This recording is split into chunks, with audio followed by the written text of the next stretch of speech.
name's Duane. I'm from Wall of Sound. Awesome. Nice to meet you. Yeah, you too, man. Listen, I've been listening to the new album, Go Ahead and Die, for the last 24 hours. Like, I downloaded it yesterday morning. It's 8 a.m. right now. So I downloaded Oh, really? Wow. Yeah. Yeah, I'm That's on crazy. coffee. I'm on coffee's no beer yet, mate. Yep. But I've been listening to Go Ahead and Die all day yesterday and this morning, and it is a beast of an album, man. I know there's a lot of news outlets they're touting this as Max's new project, but this is your baby. This is your project, isn't it?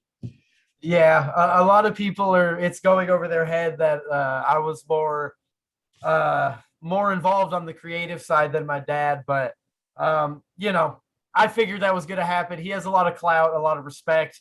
It's hard for anything he touches not to be associated with him. So I'm just happy to be on the ride, Yeah, absolutely. Well, look, like I know you're like Max is a busy man. He's part of 1,000 different bands.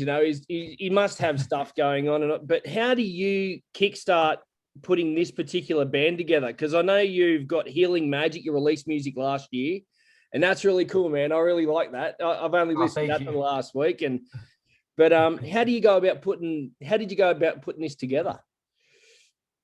It was something we wanted to do for a while.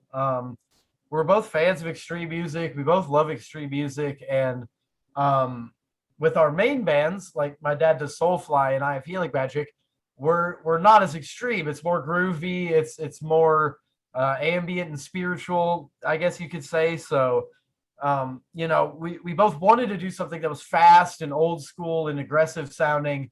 So it was one of those things we talked about for a while. But as you've mentioned, he's so busy all the time. It was like, it was one of those things. It was like, okay, maybe next year, or the next year gets filled up, and maybe next year, or then that gets filled up, and next thing you know, the pandemic hit and no shows were happening, no touring was happening.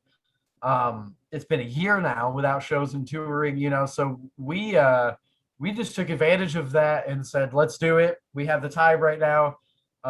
He had just done stuff with Killer Be Killed, just done stuff with all of his other projects and stuff. So he was free to do it. I was free to do it. And, we just took a couple months out of the year and started from scratch, just right from the first couple of riffs all the way to what it is now. We just started from nothing.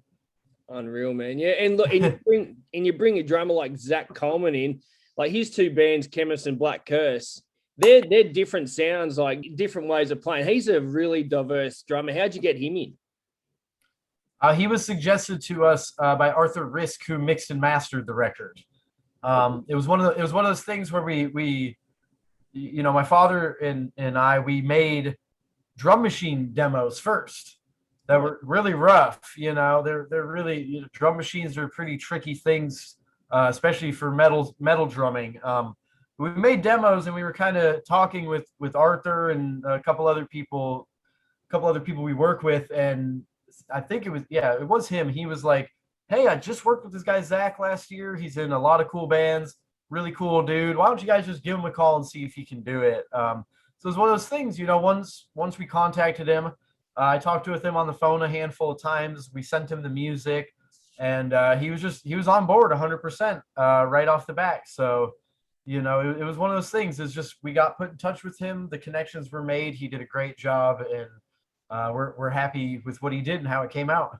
Absolutely, man. Because like his sound it's an enormous sound. Like it's really, because it's just you. It's like you and Max on guitar and him on drums, but it feels like such a heavy weighted record at the same time. So, do you see this thing after?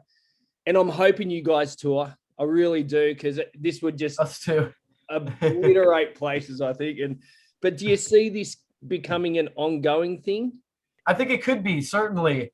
It's going to be a trial and error because it's a new band, where we're going to try some shows, see how it goes, see if we can get a full-time thing going, because obviously of how busy we all are, almost every person in the band is in a handful of other bands as well.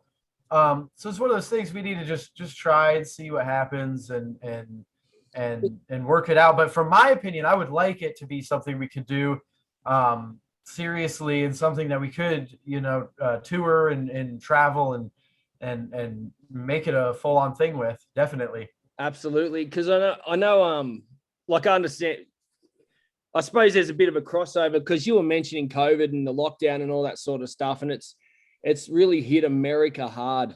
I think you covered a lot of that in Truckload Full of Bodies, which that was your Yeah, first song. definitely. That is a fuck, like that was a mission statement to me. That was like, this is what we're about, So do you think, but like when I read it, like when I was listening to it and reading the lyrics, it almost read like a fictional horror story. And and I know you have a history as a horror writer. Do you think that played a part in how you wrote the lyrics for this song?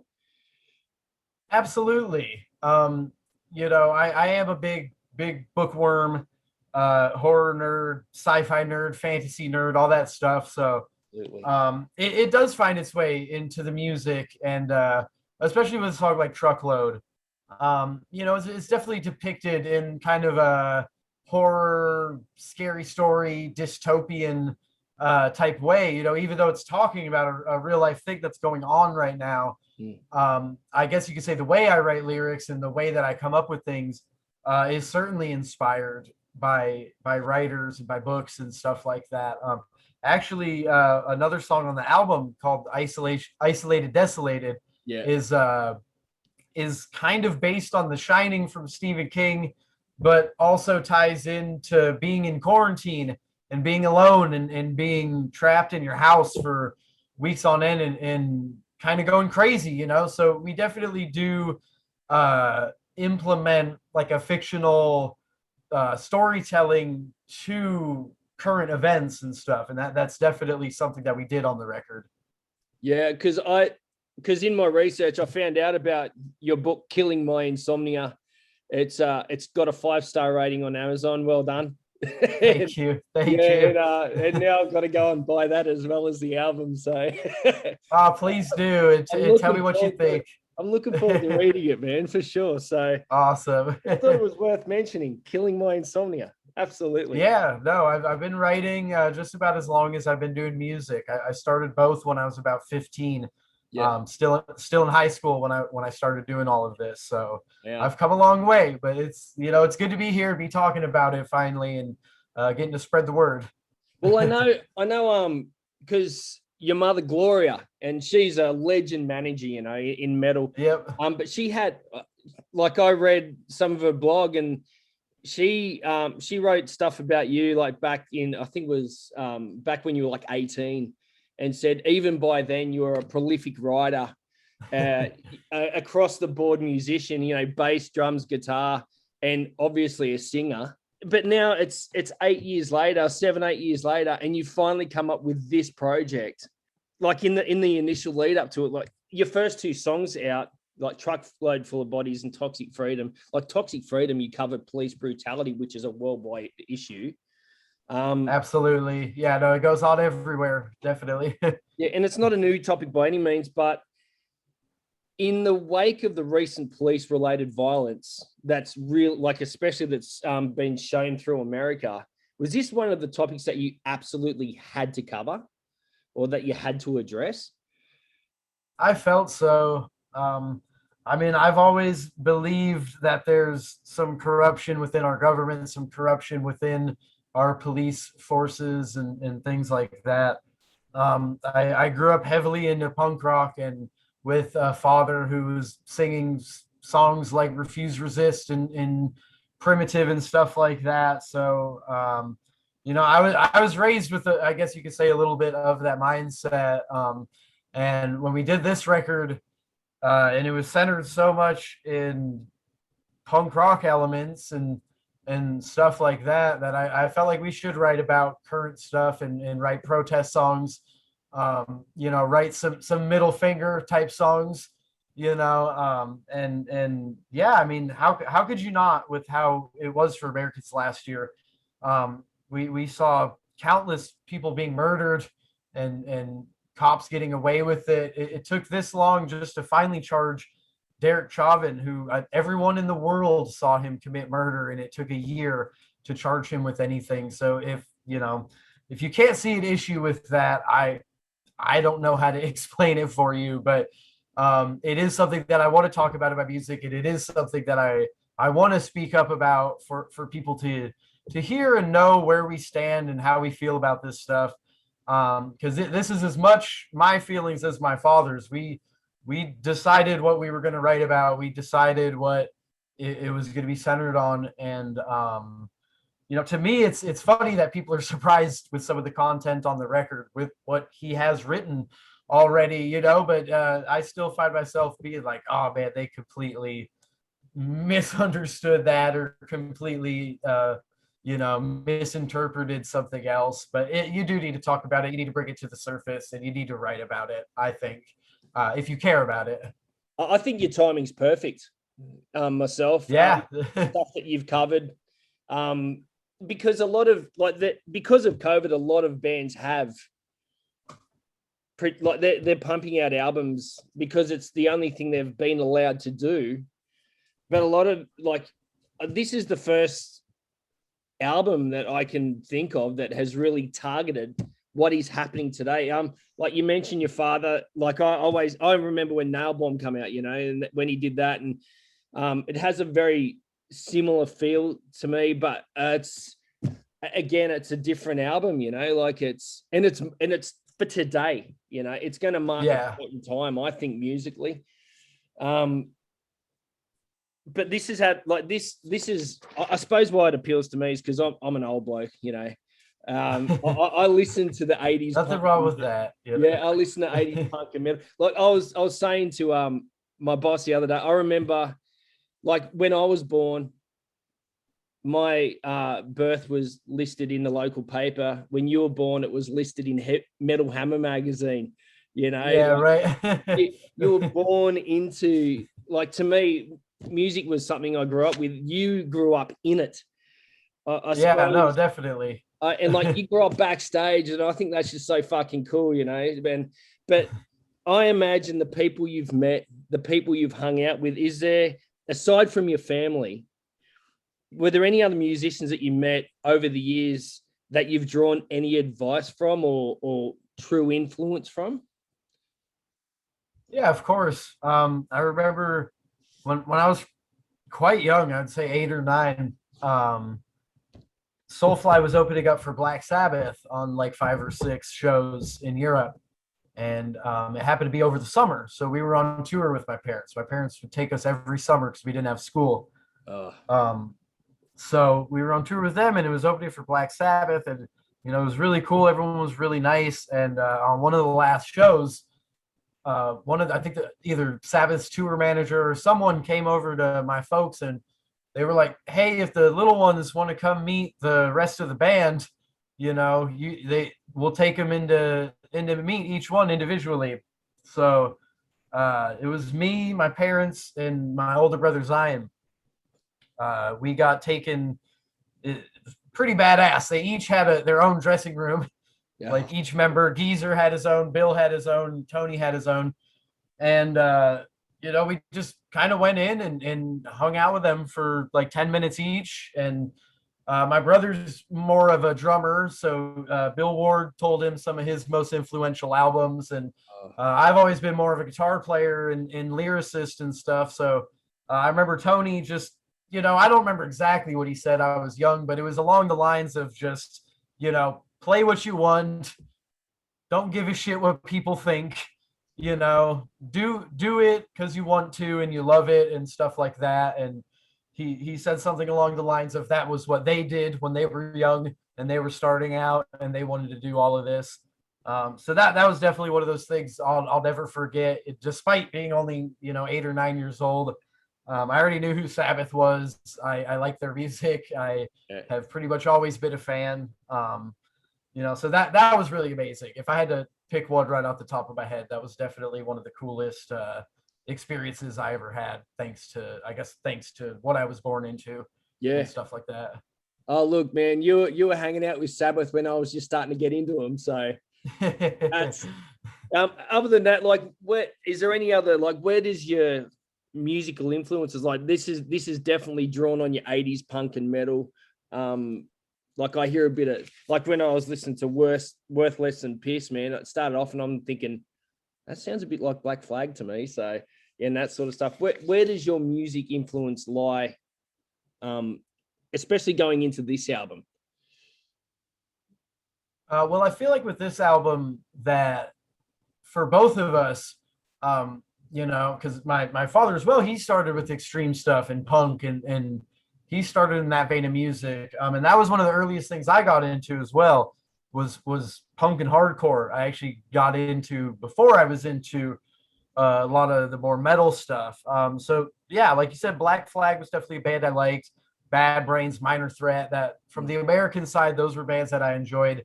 But personally, I've always been more into the English like crust scene, like Discharge and Doom and Concrete Socks and stuff like that. And I really like Scandinavian hardcore as well, which gets slept on. A lot of people don't know about it. But there's really cool bands like Kaos and Ratus from up in Finland that are really big influences. So when I was young and I got into punk, I looked for any band I could find. That I was lucky enough when I was young teenager or whatever, I had MySpace. So once I found out about punk, I spent 5-6 hours a day looking on MySpace for new bands. And I'm thankful for it. It taught me a lot, but definitely stuff like that. And then once I got into metal, it was bands like Celtic Frost and Venom and stuff like that. That was kind of that was what breached me from older bands like Sabbath or Deep Purple to heavier stuff. Was definitely bands like Celtic Frost and stuff. And through that, I eventually just got into everything. Nowadays, I virtually listen to every type of metal and just about every type of music. But for me as a young teenager, yeah, it was definitely like that hardcore and then old school like thrash and death metal vibe, like Entombed, Celtic Frost, stuff like that. That's kind of a basis, but like I said, I listen to everything at this point. Yeah, because like even listening to Go Ahead and Die, man, this is like it starts off here, it starts off in one direction, then it just skewered off somewhere else, and it was like to me, it was like it threw me back into my youth, and like you, we didn't even when I was a kid, we didn't have MySpace. I remember when it popped up, it was the best. Now no one goes near it, which is no, of course it's different day and age now. Look, I talked about you growing up backstage and all that sort of stuff. Is there any tour in sight for you guys just yet? I know Killer Be Killed, like they come down here in 2014, and that was I was one of the few fortunate enough to see that live, and it was mad. Is there any chance of you getting into Max's ear and maybe you could kickstart your tour down here in Australia? We've I would love to. Man, that would be awesome, man. Because you guys are already having shows too, so that might be more of a reality than we think. Yeah, for sure. Well, like not to make light of the COVID situation around the world, but we have a pretty big grasp on it now. New Zealand's putting on massive festivals. I know Australia's starting to put on tours. I think Guns N' Roses, as well as Kiss, they're coming out at the end of the year, so these massive tours are coming.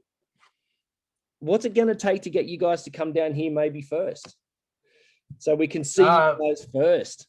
I would imagine once we get vaccinated and once you guys let us in, because I'm not even sure if what borders are open and what are closed. I know Americans can't get to certain countries right now. I'm not sure if Australia is one of those that's on the travel ban. I'm not sure, but I imagine once cases go down and numbers get better, we'll be there. We want to tour just as bad as anyone, but we just want to do so responsibly. And America is still pretty rough with COVID. It hasn't really gotten better here, just more open. So we'll see how it goes. But you guys are doing a lot better. So actually the chances of coming over that way and playing are, I would say, higher than even seeing us where we are. So you never know. Keep on the lookout for us. Man, that'd be unreal. I'd love to see you guys live. Because to me, the album sounds like it was recorded live. Like it has that feel, which is hard to do for a lot of bands. And I think you killed it. Like that is one of the things I love about this album. Just personally, it goes straight into my top 10 for the year. It is a fucking massive album, man. So listen, I won't take up any more of your time, man. I really appreciate you giving your time up. Go Ahead and Die comes out June 11th. June 11th. That's correct. June 11th by Nuclear Blast. I'm already playing it, man. It's it's what I'm going to be flogging for the next fucking however long. Awesome. I'm happy to hear that. man, you should be so wrapped, man. It's a fucking cool album. Awesome. No, thank you. And thank you for having me on the show as well. It was a pleasure to talk about some stuff, Man, there you go. Anytime, man. Thank you so much.